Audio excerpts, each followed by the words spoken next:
The day is Christmas Eve. A family is about to head out into the cold, snowy forest to do a long-time tradition. The dad, mum, and their 8-year-old daughter, Lucy, are so excited to take part in this that they're already almost out the door. But further into the warmth of the wooden cabin, sitting by the fireplace, their 16-year-old daughter, Deborah, rests comfortably, without a care. "Debbie, let's go before it gets too cold out," said the dad. But Deborah doesn't flinch, not even an inch. She keeps her attention on her phone with a clinch. "Debbie, come on, let's go." Deborah rolls her eyes in annoyance and scoffs. "Why do we have to do this every year?" "Can't you go without me?" The dad responds. "It's part of a long-held tradition. Your grandparents were doing this when they were your age." Under her breath, "I don't care." The dad turns to the mum in defeat. The mum sighs. "Debbie, listen to your father," the mum prompted. "Okay, geez." Within the cold mountains, deep below the freezing fog, we see the family travel up a snowy hill.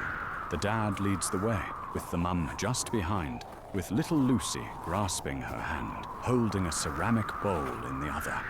And Deborah, she is far behind, so locked into the world of her phone, she is completely oblivious to the cold. The dad, mum, and Lucy reach their destination, the top of the mountain. Deborah appears at their back. The cold mist thins, revealing something ahead. There, past her family, she sees it. An altar. It's strange, but she can't help notice its stone build is untouched by the snow, as if another worldly force keeps it clean. "There she is, kids," said the dad, as they step closer to the spectacle. "We're here! We're here!" Lucy sang. The dad pulls out a thermos from the inside of his jacket. "Okay, put the bowl on the altar, honey," said the dad. Lucy does just that. The dad opens the thermos and pours out warm porridge into the bowl. Deborah watches in disbelief. "This is stupid." "Debbie!" scored the mum. Lucy skips toward Deborah. "It's not stupid, Deb. We're giving thanks to the enchant elf." "Ancient, honey," the dad informed little Lucy, who comes running back, looking fondly at the bowl of porridge. "Do you think the elf will really eat this?" asked Lucy. "Well, every time the porridge is always gone, right?" Her face is glowing with bewilderment. "Because an animal ate it," Deborah muttered. "The wind carries it along to the whole family." "What?" Lucy cried out. "Deborah!" the mum growled, then turns her attention to Lucy. No, don't listen to your sister, honey." Deborah shakes her head. "I'm just telling her the truth." "That's enough!" the dad shouted. The mum and dad huddle around Lucy, trying to comfort her. Deborah watches, almost disgusted. "Okay, let's get back to the cabin and have hot chocolate," said the mum. Lucy celebrates with a "Yay!" The family starts heading back, but Deborah stays behind. She slowly kneels to the snow, then grabs a handful of snow, molding it into a snowball. Her eyes narrow. Focus. She tosses the ball at the bowl of porridge, knocking it off the altar.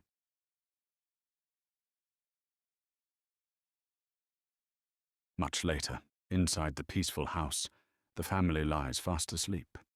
Downstairs, an old grandfather clock stands at the end of the hallway. The hour hand clicks into place. 12 o'clock, midnight. Outside, something ancient stirs. The wind picks up, growing harsh. The forest sways violently, branches groaning as if the mountain itself is angered. In Lucy's room, she sleeps soundly beneath her blanket, clutching a plush white rabbit. To her left, the bedroom window rattles as the wind batters the thin glass. The noise intensifies, growing so loud it jolts little Lucy awake. She sits up, frightened, rubbing her eyes as she pulls her little furry companion close. She looks toward the window. The glass trembles with each violent gust. Her eyes widen as fear swells inside her. The pane looks as though it might shatter at any moment. Then, a shadow streaks past the glass. followed by a low, sorrowful cry. Lucy gasps. Meanwhile, across the hall, Deborah sleeps with her earbuds in, oblivious to the storm tearing at the cabin. Her door slowly swings open. Something lingers in the doorway, watching, waiting. White fur slams into her face. What the hell? Deborah shoves it away, sees Lucy standing beside her bed, clutching her plush white rabbit like a weapon. Deborah yanks the earbuds from her ears. The roar of the storm floods in. I saw something out the window, Lucy says, frightened. Deborah groans, rolling her eyes as she drops back onto her pillow. It's nothing, just a storm. Lucy hesitates. Can I sleep with you? No, Deborah responds. Go annoy Mum and Dad. Lucy's shoulders sink. A moment passes. Deborah feels eyes on her. She looks up and sees Lucy still standing there, staring. Why are you still here? I saw something outside, Lucy says, tightening her grip on her rabbit. I want water first. Then, like a broken record, water, water, water, water. Okay, geez, Deborah snaps. Deborah plods down the stairs, her hand sliding along the smooth grain of the railing. When she reaches the bottom, she stops, exhausted, arms slumping at her sides. Lucy darts into the kitchen, the rabbit's legs flopping as she runs. Deborah follows, then pauses to look out the window into the raging storm. After a moment, she hears it. Lucy's voice, calm, flat. Do you want to die? A cold shiver shoots down Deborah's spine. She turns sharply. Lucy stands there, holding a glass of water. What did you just say? Do you want to try? Lucy asks, lifting the glass toward her. Deborah exhales, relieved, shaking her head. Let's get back to bed. She takes Lucy's hand and leads her toward the stairs, when a sharp pain tears through her hand. Deborah yanks her hand back. She looks down at Lucy. Did you just bite me? Lucy stares at her, confused. I didn't do it. 2 small puncture marks bleed in Deborah's skin. You little rugrat! I didn't do it. Deborah grabs Lucy by the wrist and pulls her toward the stairs. Later, the two sit on Lucy's bed. Deborah scrolls through her phone while Lucy plays with her rabbit.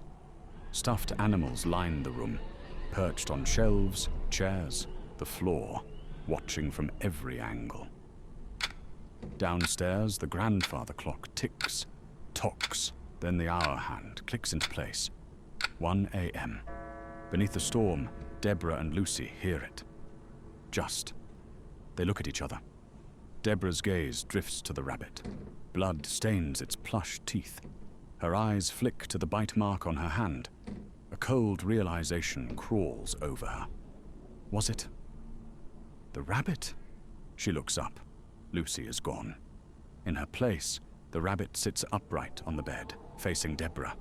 Blood drips slowly from its mouth. The room darkens. The sound of Christmas bells jingle beyond the rabbit, getting Deborah's attention. Lucy stands in the shadows by the wall. Lucy. She doesn't respond, just stands there, completely still. Her body hunches, arms becoming crooked, unnerving. She looks up, eyes glowing a sickly green. This is not Lucy. The figure in the shadows jingles the bells. The noise comes from the sides of the room. Left. Right. Deborah is frozen as the sound gets closer. The figure and the sound vanish. It's quiet. For a moment, until the floorboards at the wall creak, getting closer.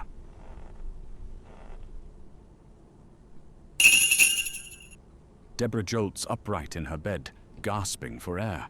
It was a dream, just a dream. Too agitated to fall back to sleep, she crawls out of bed and leaves her room to inspect.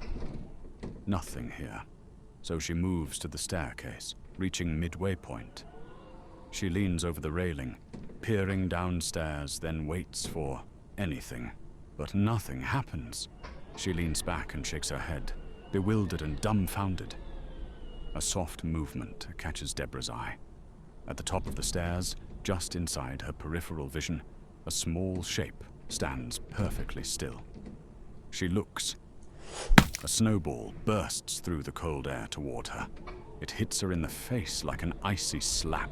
She clears the snow from her face, and when looking again, it's Lucy. Lucy! What the hell? Lucy retreats to the hallway, laughing. Deborah clenches her fists and steps forward to follow. She freezes at a clack from the living room. She peers into the dark, then turns back upstairs.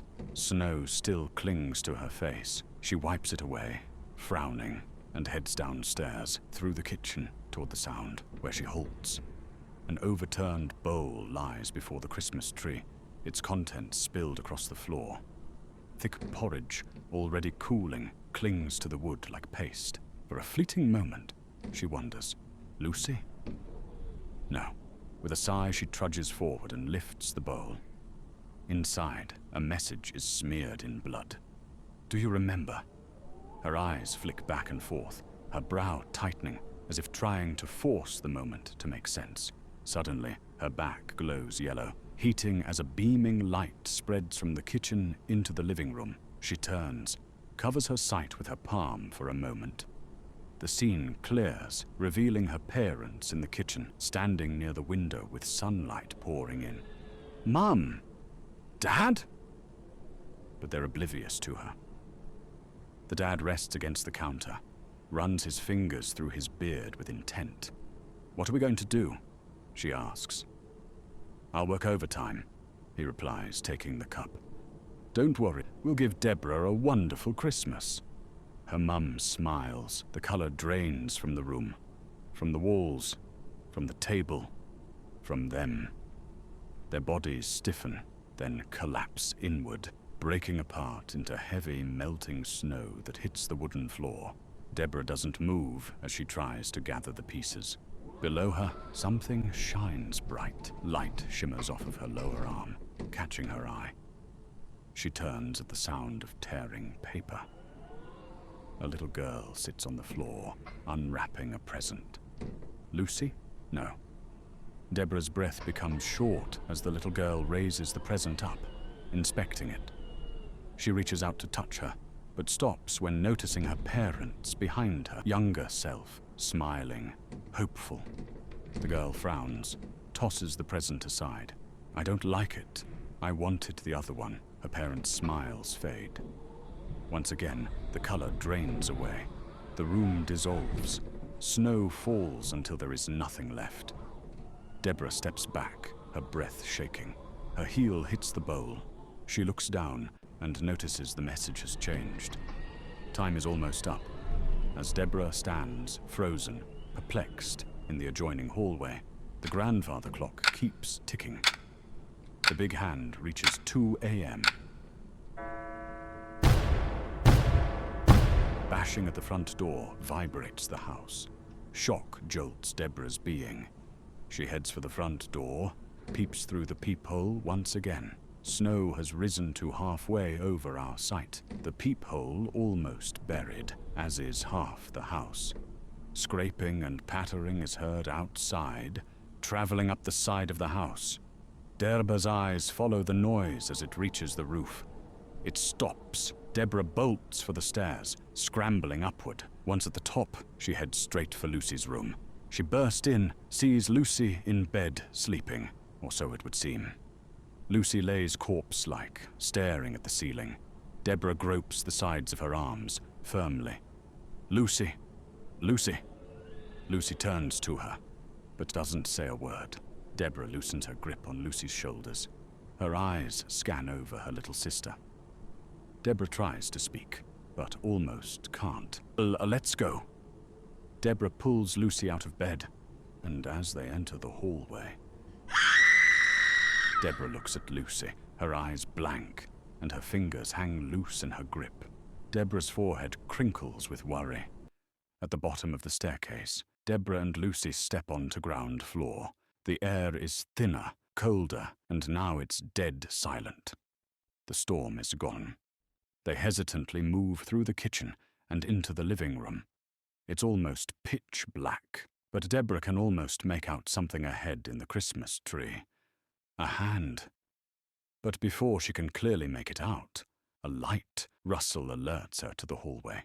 She softly pushes Lucy back behind herself toward an unlit fireplace. In her peripheral vision, she sees the fire iron leaning up against the brickwork of the fireplace. She grabs it, then holds it out firmly in front of herself, waits for something to happen. Then, "You hate me, don't you?" Lucy asks. Deborah glances back, befuddled. "What? You hate me?" Deborah swings around and kneels before Lucy. "I don't. You hate me." Lucy keeps repeating it over and over. "You hate me. You hate me." Deborah shuts her eyes tight, holds her hand up to her forehead. I don't. Then she explodes. "Shut up!" Lucy stops, smiles. "I love you, Debbie." Looks back, her heart racing. The elf wraps its tiny claws around Lucy, who doesn't even react, then pulls her into the darkness and up the chimney. Deborah lunges for the fireplace and looks up. "Lucy!" she shouts, but Lucy is gone. Deborah stands and walks a few steps back. The Christmas tree lights up red, casting a bright crimson glow across the room. Something flashes at the edge of her vision. Deborah turns towards the tree. Her eyes drift upward. A hand, slick with blood, juts from a lower branch. Then another, on the opposite side. Higher still, legs protrude between the branches, twisted like broken limbs. She stops, almost unable to look any further, but she forces herself. At the very top of the tree, her eyes widen in horror, disbelief freezing her in place. A beat passes, then she finally screams. At the top of the tree, two heads stacked on top of each other. Long hair of the bottom one drapes down onto the tree with blood soaking it, forming a hard crust that almost blends it into the tree. More blood drips through the branches, pattering softly onto the wooden floor. Later, a pale white Deborah walks the dark hallway. She heads for the front door and tries to open it, but the snow piled on the other side makes it almost impossible. Almost. She looks down at the fire iron still clutched in her hands, lifts it. With a sudden burst of energy, she thrusts it into the wood. Again! The wood finally gives. Deborah stands in the middle of a frozen opening. Trees loom in the distance, but beyond them there's nothing. Just a white void swallowing the world whole. She stumbles forward, boots sinking deep into the snow, fighting for every step. Behind her, the house groans, but something else is there. Perched atop the roof, a dark figure hunches low, motionless, like a gargoyle carved from shadow. Deborah's lip trembles. She takes a step back, slips, and falls hard into the snow. But her eyes never leave the figure above. The dark figure moves, it leaps, dives into the snow below, as if it were water. Smash! The snow erupts, swallowing it whole. Silence. Then the surface just ahead of Deborah shifts. The snow bulges and parts as something moves beneath it. Fast, deliberate. Three jagged shapes slice through the white like a dorsal fin breaking the ocean's surface. One long spike, flanked by two smaller ones, cutting a clean path straight toward her. Deborah scrambles backward, breath tearing from her chest. The fins vanish. The snow settles. Deborah stops, becoming still. Her eyes dart across the newly flat plain, her ears straining for any movement. The ground beneath her hand explodes upward. A long, twisted finger pierces her palm, rupturing out the other side. Deborah screams, blood blooming red against the white snow. The finger rips back beneath the surface. Deborah begins to crawl away, desperately trying to escape. Just behind her, the shape erupts fully now. The elf lunges from the snow, twisted, grey, eyes glowing a sickly green with sorrow rather than rage. Its mouth opens in a silent wail as it claws toward her. The elf leaps onto Deborah, biting and clawing at her flesh. Deborah cries out in pain, begging for mercy. Stop, please stop, I'm sorry." The elf jumps back onto the ground. It turns toward Deborah and raises its hand, claws dripping with her blood. Deborah clutches her bleeding hand to her chest, then drops to the snow, preparing for what's to come. "They loved me," she says, voice breaking. "They always did. And I treated them like nothing, like decorations, like they didn't matter." She looks up at the creature. "Please give them back." She closes her eyes, starts to cry. After a moment, nothing happens. She opens her eyes back up and sees the elf just standing there. Tears of the elf crystallize, then fades away. The elf's form starts to shift, its small, broken body straightening, the pain etched into its face easing. White fur replaces gray skin. The claws retract.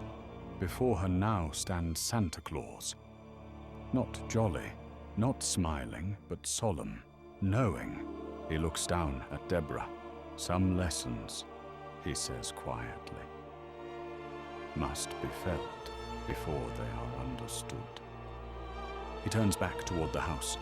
A sudden gust of wind whips through the clearing, stinging Deborah's eyes. She blinks. The storm lifts. When she looks again, he is gone. Only fallen snow remains. Morning light filters through the trees. Deborah stands outside the cabin, exhausted, changed. Beside her, Lucy grips her hand tightly. Deborah smiles warmly, kneels down, hugging her little sister. She glances back toward the cabin and sees her parents watching over them. A tear falls from her eyes. She couldn't be any happier. The end.